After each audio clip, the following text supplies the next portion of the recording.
Jai Bhole. What do I feel now that we should discard one thing from this world, and that is religion. Why should we discard religion?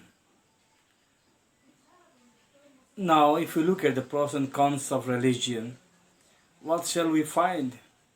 We will find that since its inception, in the name of heaven, in the name of hell, in the name of God, they have carried on their sinister design for the destruction of mankind. Mankind has never bleeded so much in its history as from that of religion. Now look at the present scenario. The Brahmanic religions conflict. The conflict between the Jews and the Arabs, Israel and Hamas. What is that total about? If we see from the perspective, as I see, I find nothing but a religious madness. Now it is because this religion, whatever they are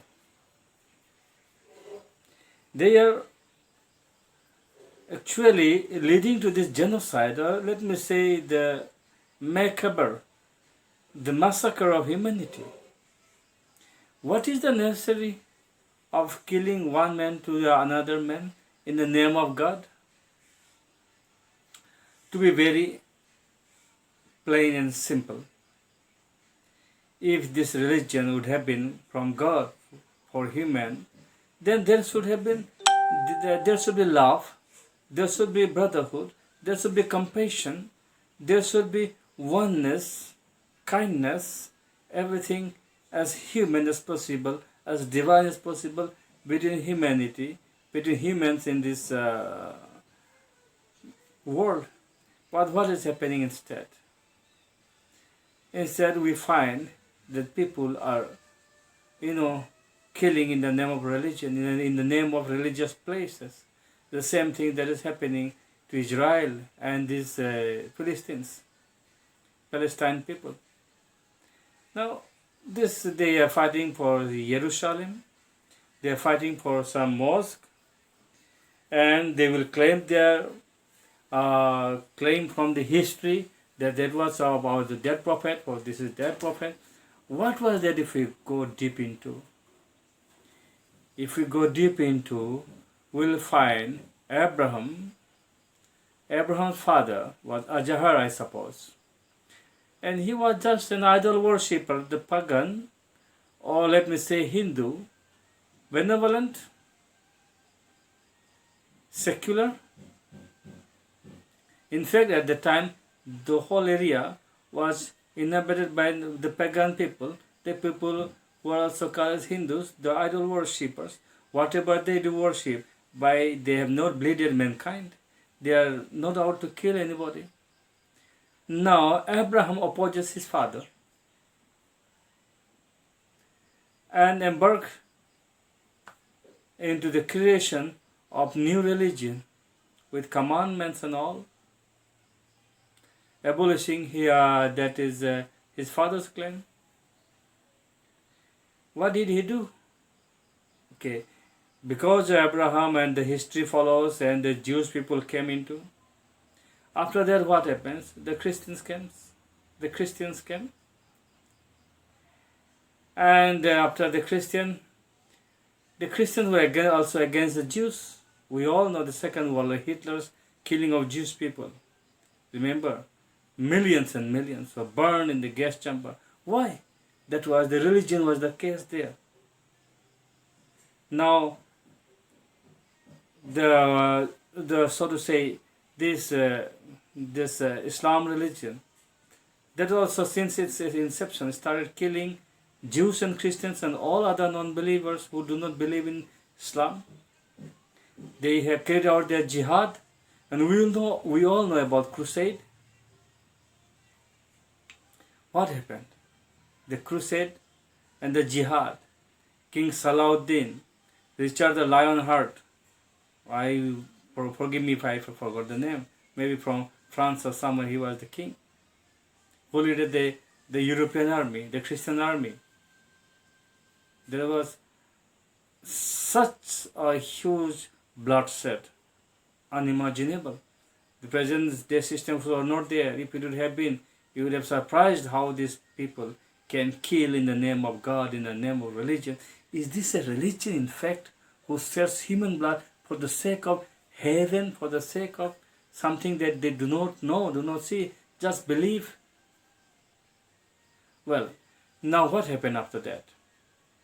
After that, after the crusade was over, after the jihad and crusade coalition was over, the crusaders defeated in the hand of Salahuddin, maybe Sayyid Salahuddin or someone. The army retreated. Now what did these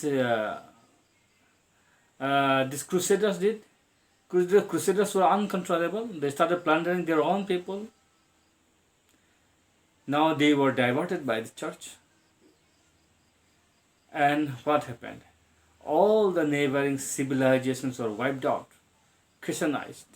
Latvia and all others, Christianized within a matter of years. So what did the Crusader do? They have wiped out the cultures, they have wiped away the traditions, they wiped away the civilizations of Europe.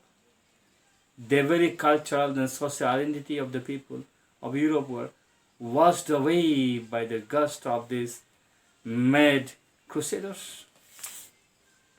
The crusaders did not stop here. It took the covert form as mission and expeditions are the word of these armies actually to accomplish one mission. So they try to soften it, and the mission spread all over the world. What? The expansionism is still on. How can you call it a religion? Which is based on expansionism? It looks like more socio-political conspiracy. To do what? To expand. Expansionism at the cost of somebody's identity, culture, life is a demonic. And still, people have identified themselves and their ego with this religion. And the result, the war is on. The same happened with this, so to say, the jihadists. The jihadists took to the other Asian countries and African countries within a matter of years. They were all converted, washed away kingdom after kingdom, civilization of the civilizations were wiped away from the face of the earth. Now, you can see this conflict has a root in this crusade between Jews and these Arabs. This has a root in from the crusade time onward. Now the one place has been claimed by Christians, the Jews and the Arabs. The war is on between jihadists and the non-jihadi people. What is that going on in between? You can see the Jews, they are trying to defend themselves because they have suffered a lot in the hands of the crusaders and the jihadists. Even their total population were wiped away, a little less than 1 crore population of Israel. You can imagine a country, you can imagine the massacre of here Jews, inhuman. Now, if we see on, this is a battle of identity. This is a battle of protection of one's own right. But behind what is the force? The same jihadi, the same expansionism force. Now what is happening? The jihadi force in one hand collaborated and formed a group, and the Jews are backed by again the Christians missionary countries. Is it not? Even today, this bloodshed is going on in the name of religion. Look at behind. If this is the face of religion, do we need this religion in this earth? Do we need religion at all? what the religion is supposed to be. It is supposed to be, compassionate. It is supposed to be bringing love in the human society. It is supposed to create a feeling of compassion and kindness and love and oneness and the peace in the human society, unite them, keep the humanity alive. Now what is it doing in the name of religion? It is wiping away the humanity from the humans. It is killing of people. It is destruction of civilization. It is the total intolerance. The total intolerance of others' existence. In the name of God. I don't know whether if the God exists, God will be ashamed. And if that the God who is so much bloodthirsty, I'll stand against that God, I'll fight him. You can imagine, can a God be entrusting his people to take the life of one another? What type of God it would be? Now all this is just a religion, remember. If the religion would not have been there, this world would have been a better place. Cannot imagine. This jihadi and these expand crusades, these things are still on. These things are not something of the fantasy or movie. It is a bitter reality. The war has been fought and is still fighting and is still on and killing, taking the lives, comfort of humanity. Cannot imagine how poisonous and hideous its face is. Now, what is the bait? They are playing, this religion, so-called religion, is playing a psychological game. They are playing a game of heaven. Heaven is the bait. Okay, if you do this, you will go to heaven. But the one who preaches you heaven is not doing anything. If he would know, just use your common sense. If the person knows the way to heaven, such a good place, will he tell you? Will that person tell you? He would be the first person to go there if it is such a good place, if it is still exists. If the heaven still exists, the preacher, the one who preaches you, should have visited it.